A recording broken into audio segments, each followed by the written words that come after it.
Assalamu alaikum. Welcome to lecture 22 of AAA Due Diligence. In the previous two lecture, the specific assignments that I covered was prospective financial information and review of interim financial information. This the next one will be similar to those two. So this one, the third specific assignment is due diligence. Here we are going to cover what is due diligence, acceptance consideration, procedure, and the exam, how to approach it in your exam. So it is very similar to review and prospective financial information. We go through these three stages: the purpose of it, the acceptance consideration, and the procedure. So starting with the definition, due diligence is a fact finding exercise. Okay, it is usually conducted to reduce the risk of making poor investment decision. It is basically to do with fact. You're finding facts there. Okay, purpose is number one, an advisor is engaged by an acquirer of the company. Let's say you want to acquire a company. So what do? You cannot get all the relevant information of the target company. It's not possible. Okay. But you can hire an advisor to do that who is specialized in that, who is specialized in facts, collecting information. Okay. So this information may reveal problems, okay, before an accusation takes place. Okay. So that is the reason we do due diligence. Due diligence means you are taking all the facts into consideration and then making a very careful decision. Okay, a thorough decision rather than just the decision without facts or without considering everything. Then provide the client with information they need to decide. Okay, so for due diligence, the purpose is this gives information to your client whether they want to go ahead with the accusation or not. Second, when to go ahead with the accusation if they decide to go with the accusation. Third, how much should be paid. Then this increases stakeholders' confidence. Okay, having this due diligence, it increases stakeholders' confidence. Especially if the accusation is financed by a bank loan, bankers will want to give you a loan if proper due diligence is done. Okay. Now, due diligence provider has to look for these things. Number one, current issues that is affecting the company. Because if there are some issues, it might need more time to solve that issue. Next, what is the prospects for the future? Okay, what is the future for that company where you are doing a due diligence for the investment? Third, past performance. You need to check the past performance to establish how successful the company has been and whether it may be able to continue that success in the future. So when a due diligence is done, these are the areas that the due diligence provider will look for: current issues, prospects of the future, and the past performance of the target company. Then the main purpose is to get a full knowledge of the target company. Okay, such as number one, we are almost interested, everyone is interested on the financial performance of the target company. For example, you are going to analyze the target's revenue, the future cash flow. Okay, for example, any identification and valuation of contingent liabilities and some key assets. Operational matter, you need information on operational matter to see what are the operational risk, to see what are the capital expenditure. Quality of information system, what are the key supplier, who are the key customer. Market position, what is the market position of that target company. Okay, for example, you can do a comprehensive review of the business plan of the target. Okay, for what industry they are into, whether they want to expand, whether they want to uh, expand internationally, right, or into a different industry. All this matters a lot. Also legal matter. Okay, because it has a huge significant impact. It's by nature, legal matters are material. Okay, whether the company is complying with legal rules or regulations. Tax matter, whether the company is up to date with its tax payment and tax return. Then HR matters. Okay, how they are solving with the low productivity of their staff, whether they are going for a long sick leave, okay, whether they are productive, whether they are going for strikes which can affect the productivity of the company. All these matters needs to be taken into account for accusation. Now, acquiring company can decide issues, okay, they may decide the issues and risk that is identified. Okay, sometimes issues and risks are so significant that acquirer might not want to go ahead with the accusation after going through all these issues, HR matters, legal matters, tax matters, right? And also this will help them to negotiate a reduced price if issues are there. Okay. So next is comes level of assurance. Like review and prospective financial information, this also gives a see level of assurance for due diligence is different compared to review and prospective financial information. Why? This is an agreed upon procedure. If it's an agreed upon procedure, what type of assurance it is? No assurance. No assurance, right? We went through this in lecture 19, I think. Yes. Because the purpose is accountant is going to present client with the facts about the target company. That's it. But if it's an assurance assignment, professional conclusion is expressed. Okay. Then limited assurance will be given. But if it's an agreed upon procedure, just to give facts about the target company, it's an agreed upon procedure, then no assurance. So we'll see. Now, benefits of advising an advisor. Engaging an advisor to carry out due diligence. What are the benefits? Number one, easily they can identify operational issues and risk of the target company. For example, contractual disputes after takeover or breaches of covenant, which could be attached to the finance, whether skills and experience are there with the key management within the target company, operational issues like if there's a high staff turnover, whether a lot of staff are leaving, issues with supplier, issues with customer, about the quality. Okay. Then decrease. So if you're hiring an advisor, it decreases management's time. Okay. Rather, management can spend more time on other strategic aspect, more important value adding task. Okay. Rather than assessing accusation decision, all this factor. Okay.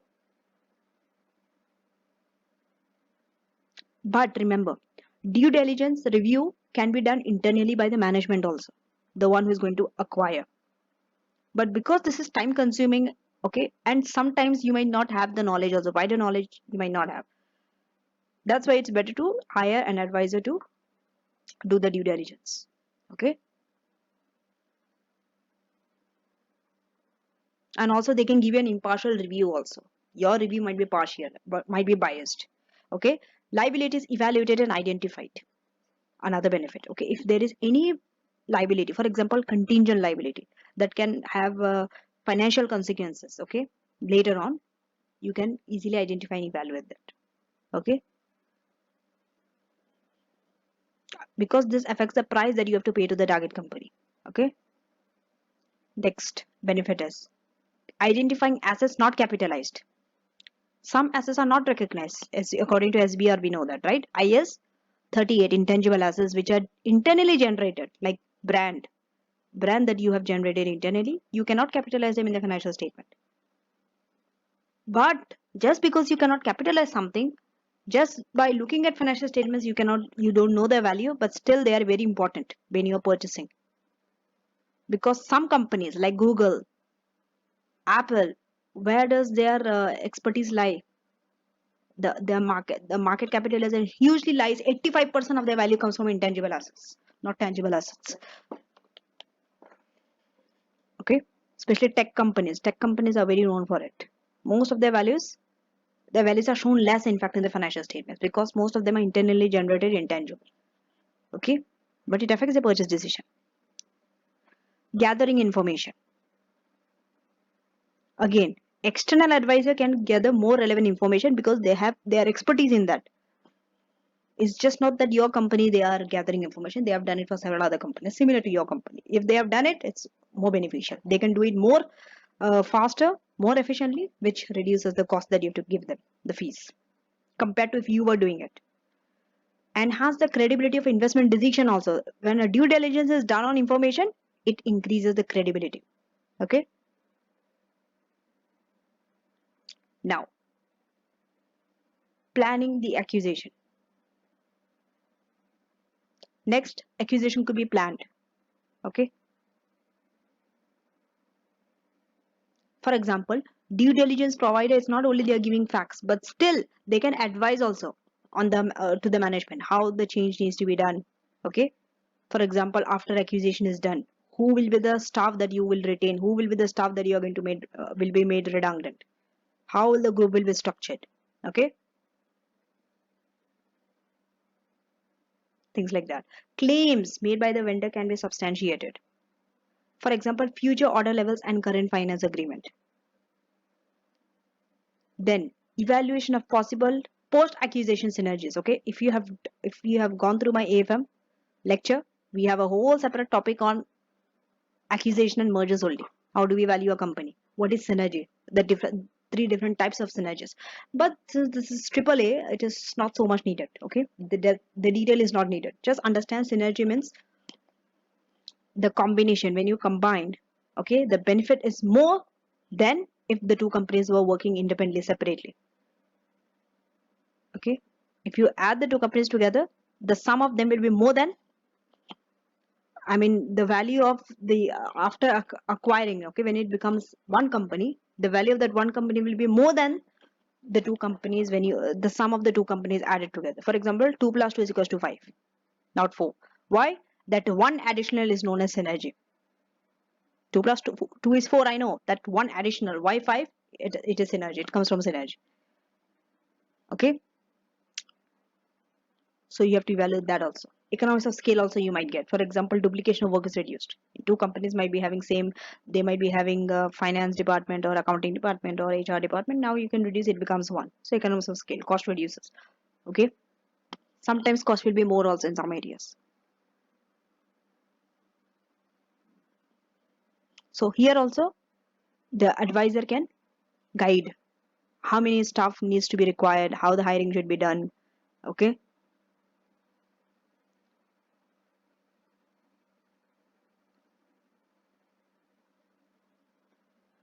now comparison of due diligence to external audit. Okay, objective of due diligence is what? To give the acquirer sufficient information about your target company, right? External audit is to form an opinion on the financial statement, whether it is free from material misstatement or not. Scope of work for due diligence is past performance, current issues, and future prospect. For external audit, it is past performance and cash flow focused. Regarding for going concern review, it will not have future prospects mostly, because external audit is what? You are auditing historical financial statement. So past performance. Focus of due diligence is financial performance and position, operational matters, market position, legal matter, tax matter, and HR matter. We have covered this. All these are covered in detail. External audit focuses financial position and performance only.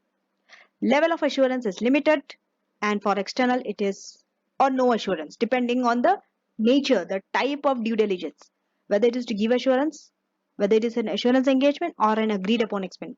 If it's an assurance, limited assurance. If it is an agreed upon procedure, no assurance. External audit, reasonable assurance. It's a positive conclusion, right? The wording will be, in our opinion, financial statement gives a true and a fair view. That would be the wording. Now, acceptance consideration. Okay, so here, why same how we have done for the previous lecture for prospective financial information, there you asked why auditor is not reviewing it. Same here also, why existing form of accountants are not used to give that kind of service, to do the due diligence, because they have the wide understanding. That will be the first question we'll be asking. Next, whether the target company knows about the accusation or not. If they do not know, make sure you don't disclose that information to them, because when you are collecting information, they might become aware of it.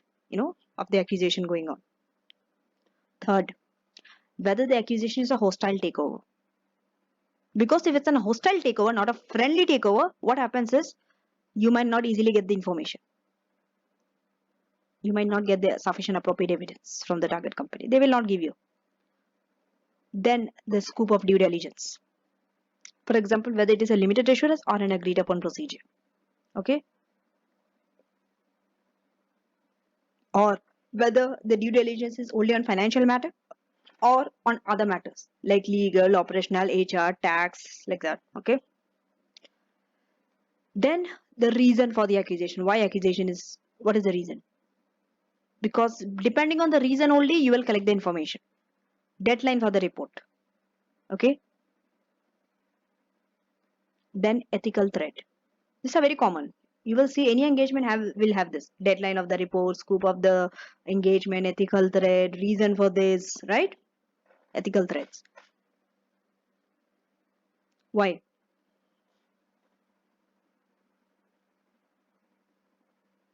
See, due diligence can sometimes give a self-review threat. Why?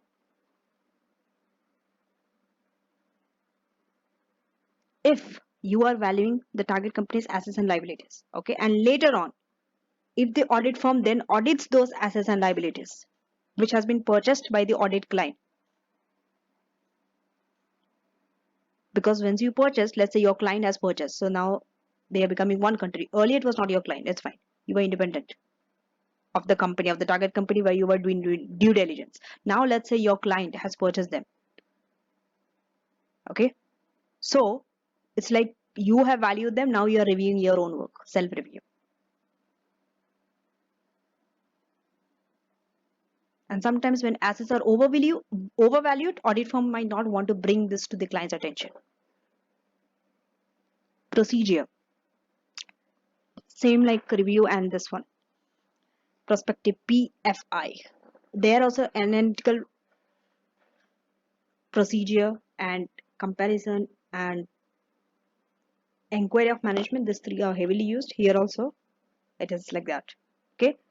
So analytical review of past financial statement to get the financial performance of the target company. Second, review focused. One is past performance also you have to review. Focused also you have to review. Both ways, past and the future. Past to see whether the performance is consistent or not. Future to see the reasonableness of assumptions. Okay. Third, existing contract, if there is any, review them to know when the contract will expire. Whether the contract will be affected by a change of owner, because it's an accusation, owner will change. Then review the terms and conditions of a related party transactions, because this can have an impact on the financial performance of the target company. Inspection of asset register to see whether there's an overstatement of assets or not. Because if there's an overstatement, the price that you will pay also will be overstated. Review the accounting policies of the target company to see whether they are in line with the acquiring company or not. If they are not in line, it becomes little difficult. Okay. Then the results of the target company you have to recalculate on the basis of the acquiring company's policies. It's a lot of work. If they are in line with you, it's fine. That recalculation might not be needed. But if it's not, then yes, most of the time it's not, because culture is different, the procedure of different countries might be different. No two companies are the same, right? So it is a lot of work. Then board minutes needs to be reviewed, because I told you anything significant, going concern issue or legal issue or accusation, this are documented under board minutes. You will see them. So that's why review them. Okay. Then correspondence between the company and the lawyer for the legal issue. Correspondence between the tax authority for the tax issue. And review the industry data also to know the industry specific risk.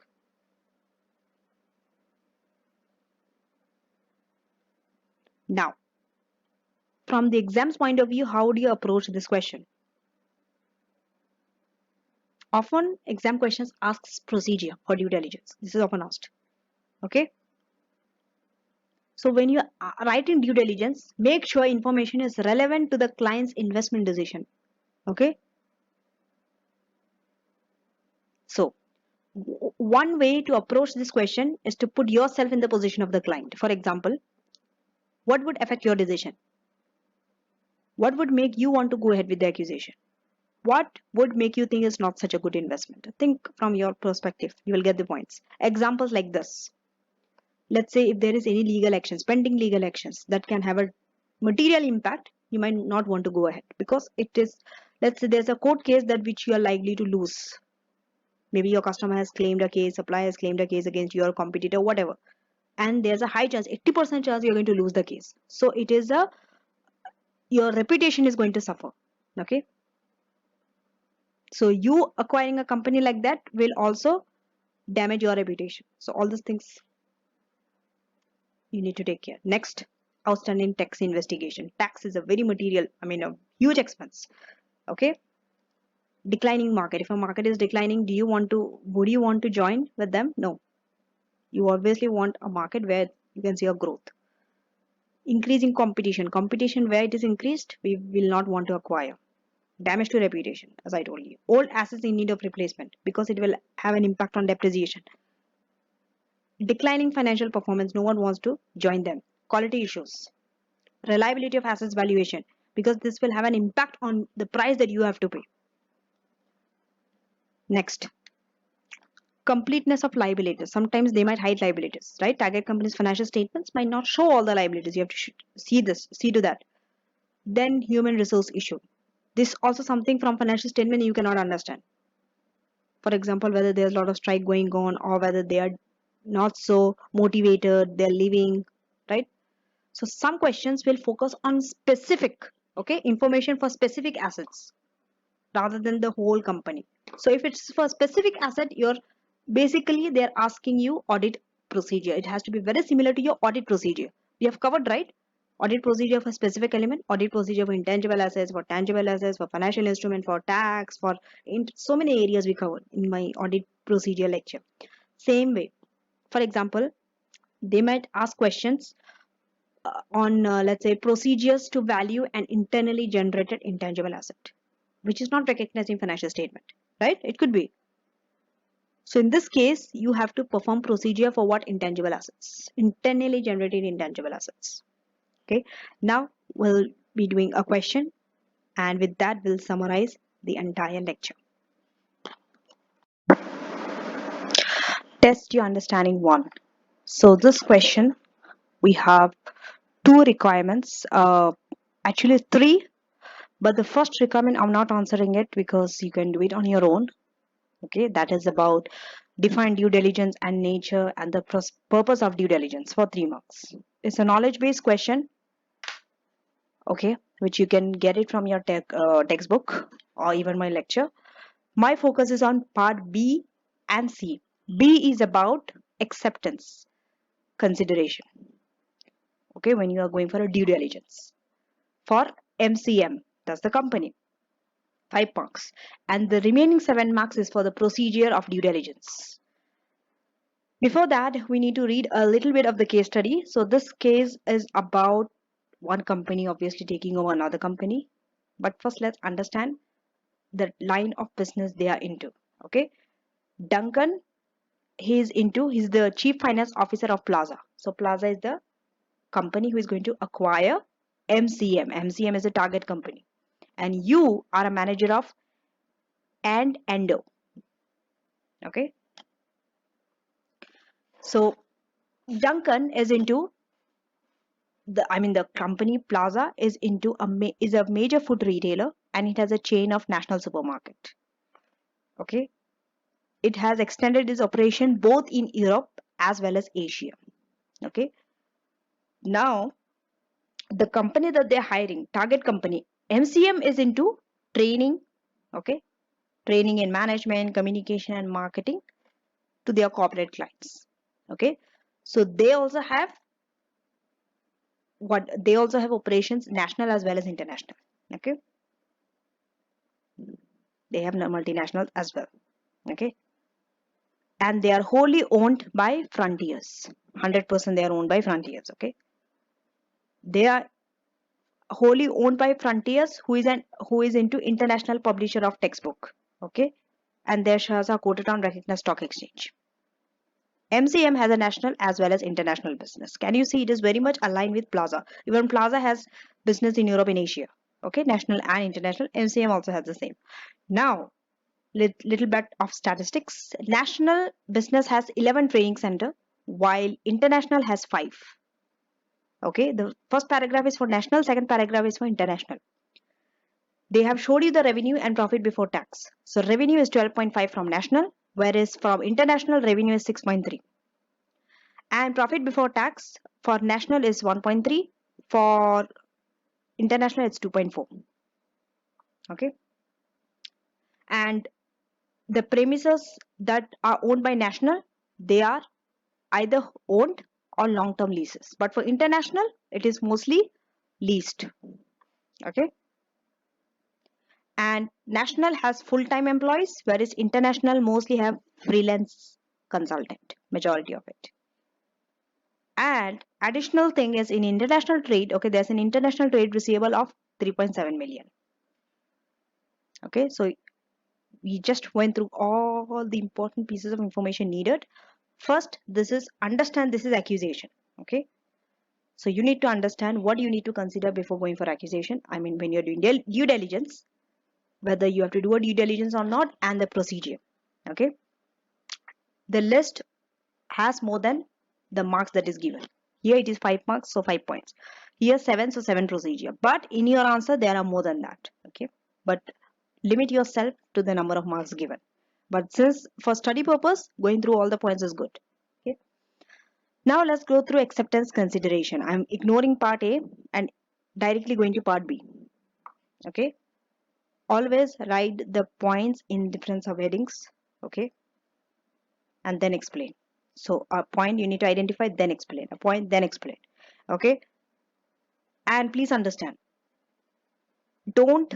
it should not be rote learned list. It should rather be, the answer should be tailored to the case study.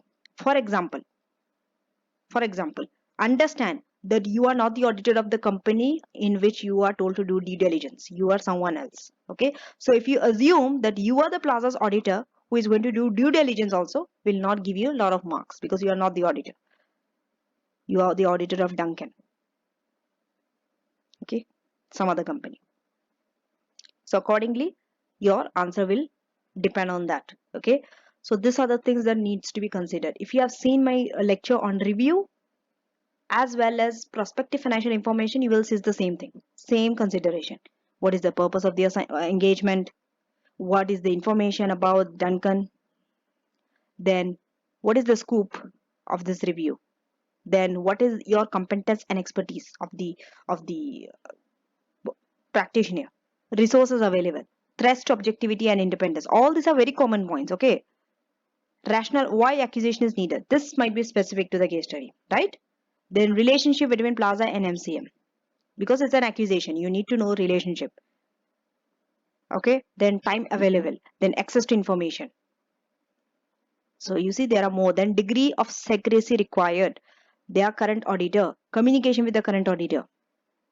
All these are things you need to consider as well as other services. No, does not matter what engagement you are. It could be review, it could be a cleanup procedure, it could be due diligence, it could be prospective financial information, whatever it is. This points, at least 5 to 6 points will be common.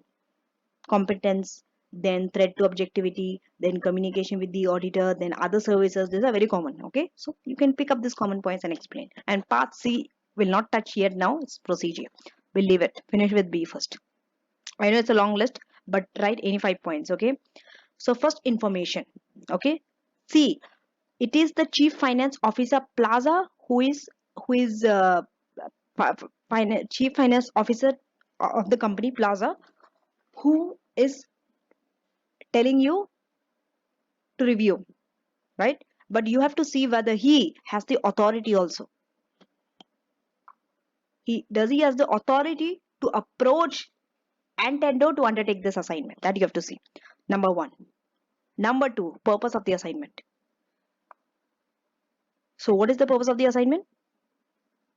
Advice on the bid. Whether they have to go with the accusation or not, that is the purpose. That has to be clearly clarified. Okay. That means any executive decisions for the client you cannot take You can only give them facts about the accusation, material facts that you think could be of a material interest. Okay. Then it is up to the plaza whether they will go ahead with the accusation or not. Scoop. What is the scoop? The scoop is they are more likely to interest all of the MCMs rather than just the international or the national division. Okay. Because if you see, in a lot of area they coincide also. They also, plaza also have an international presence. MCM also have an international presence. Okay. Coming to Nintendo's competency. Yes, you have to see.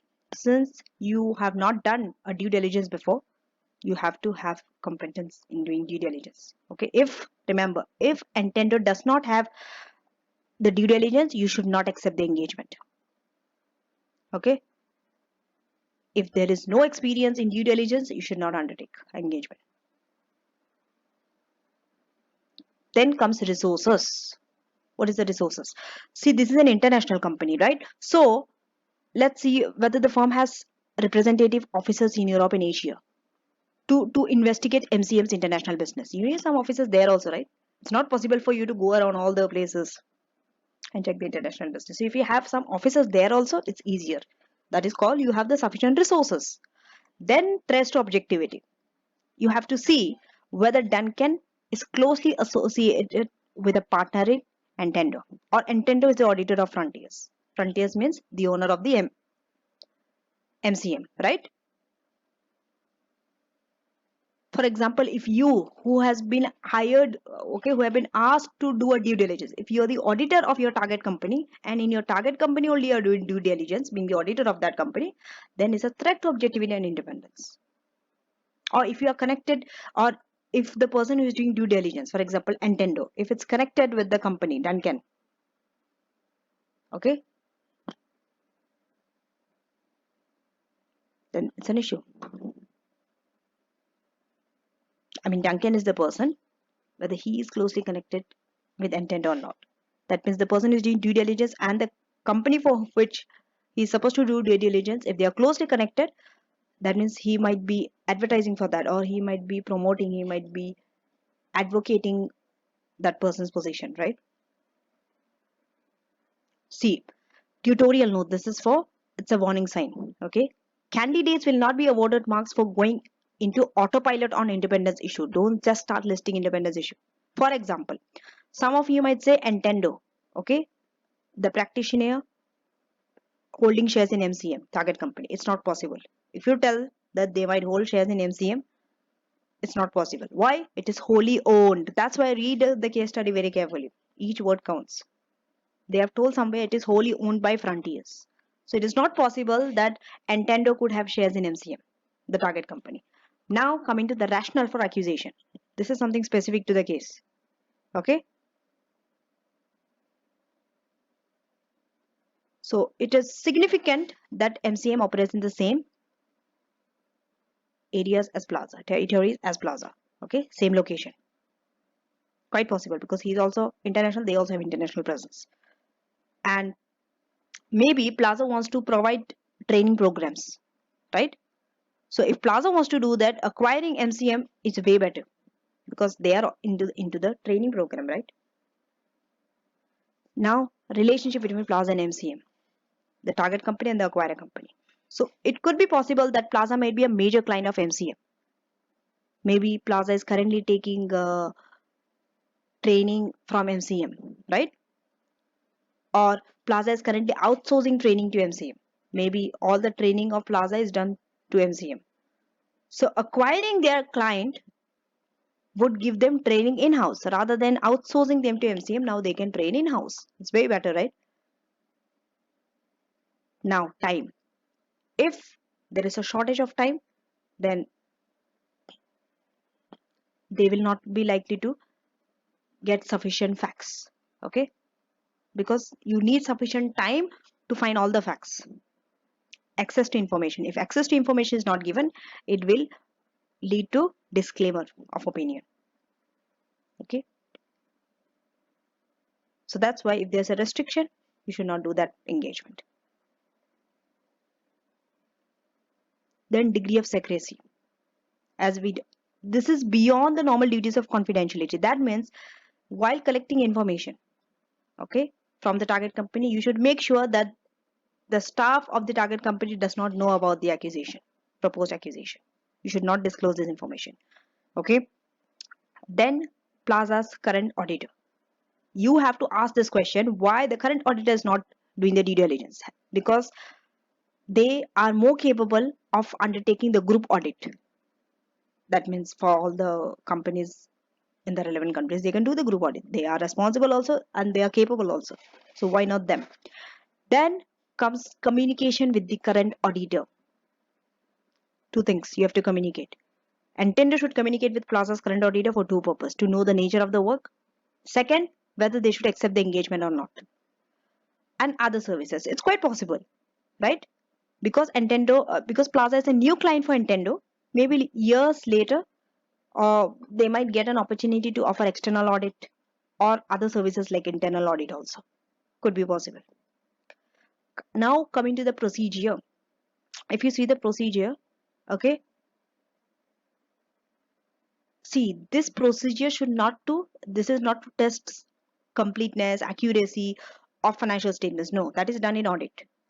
This procedure should focus on uncovering fact that is not revealed by financial statement, audited financial statement, something extra. Example, contingencies, commitments, contracts. So your procedure should be designed in such a way that it should reveal contingency, commitments, and contract. Because this information is usually with the management, which is not disclosed much. Okay, you can see list of procedures are there. So many procedures are there. Okay, but one thing for sure, three types of procedures are very common. One is reviewing any type of agreement.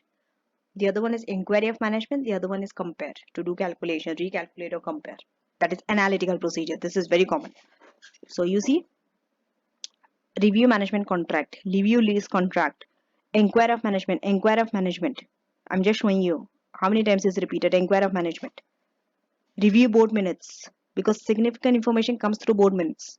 Review the correspondence with tax authority to know the tax issues. Review legal correspondence to know any legal issues. Okay. Okay, I'll go up and we'll finish all this first. So first one is about contracts, management contract. Okay. Because in management contract, you have to see if the senior executive of MCM, if they are made redundant, whether you have to make any kind of significant payout to them or not. There are some contracts which says that if you are firing any executive management, if they are made redundant, senior management, you have to pay them a huge lump sum. Some contract says that, so that you have to review. Second, because when there's an accusation, it is very common some of the employees will be made redundant. They might not want to join the new company. Next, inquiry of management to know whether there is any loss in major client, or maybe contract that that might become lapse or void because of change in owner. Third, lease agreement. Okay, see, your international business premises of MCM are on leases, so it's very important you have to review lease agreement, okay, to know the principal terms of leases and when they will, and whether there will be any penalties or not if they are terminated. Then again, inquire management to know whether MCM has entered into any purchase commitment, like whether they want to buy or lease more premises.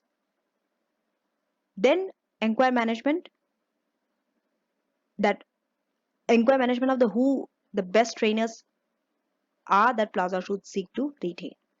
That means after they have purchased MCM, out of that, who should be the best trainers in that group that Plaza should retain? Okay, ask the management. Again, review board minutes. Okay, because any significant event you will get through board minutes only. Next, correspondence, and we are done. Then trend. Review the trend. Trend in what? Gross and operating profit. So here, this they have given last 5 years, because you can give any year, okay, last 2 years, 3 years, but normally they give 5 years, okay, that is like a standard. If you give any less than that also, it's fine. 2 years, 3 years, 4, but 2 years is very less, but we say at least 3 to 5 years is a good amount of time to get a trend. Okay, to review a trend 1 year, 2 years not enough. At least 5 years is a good thing. Okay. Now, so you need to compare for both national and international. There are two segments here. Whenever two segments are there, talk about two segments. Whenever three segments, talk. So it depends on how many segments you have. Okay. So both gross profit and operating profit and return on assets, revenue against budget, salary cost against budget, freelance consultancy fees against budget, and premises costs against budget. So everything is against budget. Okay.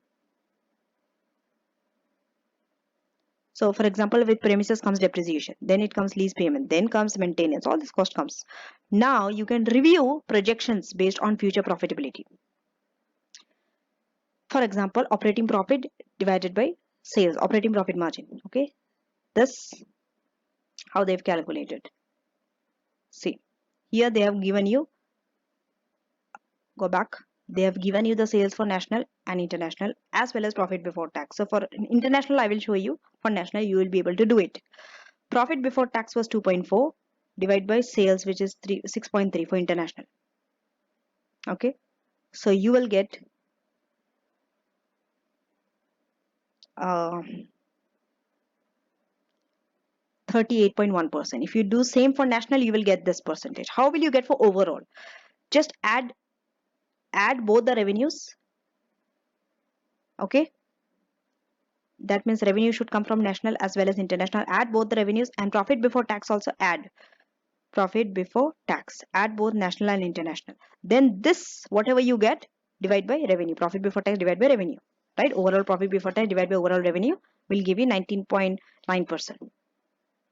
Around 19.9%. Let's say around 20%. So overall is 20%. It will be in between this two only. It cannot be less than national or more than international. Okay. Now you can check the cash balance. So cash balance could be done with the budget. Okay. Then you can compare the average collection period from international trade receivable month. Since they have given you the international receivable, make use of it. Whenever they specifically give you a figure, make use of it. They have given you international trade receivable, which is 3.7. So 3.7 divide by sales. Sale is 6.3 into 365 days. This is the formula for receivable collection period. Okay. They have not given you the dates, but let's see what is the date.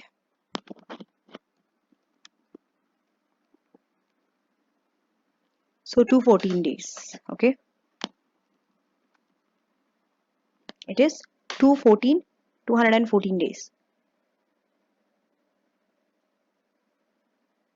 So if you take it in terms, nearly it will be 7 months if you take in terms of months. Okay. And you can compare this with national business. So here they have given you all the types of performance indicator. Okay. Liquidity ratio, average payment period, collection period, gross operating profit margin, average cost per consultancy, the average revenue, number of training days, number of delegates, number of corporate clients, all these things. You might not think, you might just think one or two, it's fine. Okay, just write 7 procedure, that's enough. So let's summarize due diligence, which started with purpose and definition. It is an information gathering, okay, for an investment, and the purpose is to minimize the risk of making a bad decision. That means collecting all the possible facts possible. Acceptance consideration, why you need to acquire, what is the scope of due diligence review, deadline, need for secrecy, resources, and ethical threats. Coming to procedure, okay, you have to gather information about certain matters like tax, legal, HR, financial, operational, and commercial. Okay, most of these things except financial you will not get through financial statement. That's why due diligence is done separately, other than audit of financial statement. So that's it for this lecture.